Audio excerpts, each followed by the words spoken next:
మన రీతు మేడం ఏడ్చింది. ఆమె ఎందుకు ఏడుస్తుందంటే మన దేవన్ పవల్ అనేది పాపము మన శ్రీజాని సేవ్ చేసింది. టినాని సేవ్ చేయలేదని ఏం ఏడ్చిందంటే ఫుల్ చిరాకు వేసింది తను ఏడుస్తుంటే. దేవన్ భవన్ అతను ఎందుకు గిల్టీ ఫీల్ కావాలి, అతను గిల్టీ ఫీల్ కావాలని సారీ చెప్పించుకోవాలని నేను ఎందుకు నామినేషన్లో ఉన్నానో నీకు తెలుసా? నా హార్ట్ బ్రేక్ అయిపోయింది. నేను ఎందుకున్నాను తెలుసా నీకు? నీ వల్ల నేను ఇప్పుడు నామినేషన్ ఉన్నాను. ఒకవేళ సేవ్ కాకుంటే ఎలా అవుతుందంటే తనంటే నువ్వు సేవ్ అవుతావు అని సారీ చెప్తాడనమాట. నా పరిస్థితి వేరే ఉంది, ఎందుకంటే నీ పాయింట్స్ అనేది చాలా వాల్యూగా ఉన్నాయి, శ్రీజాకి చెప్పిన పాయింట్స్ అనేది అన్వాల్యూగా ఉన్నాయి కాబట్టి నేను తనని నామినేషన్ నుంచి సేవ్ చేశాను, నేను సేవ్ చేయలేకపోయాను అని తన గిట బాధపడతాడు.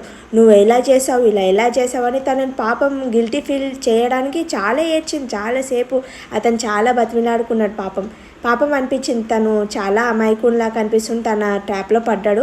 ఒకవేళ తన ట్రాప్లో పడకుంటే తన గేమ్ గిట చాలా బాగుంటుంది. దేవన్ పవన్ని కొంచెం చేంజ్ అవుతే బాగుంటుంది అతను.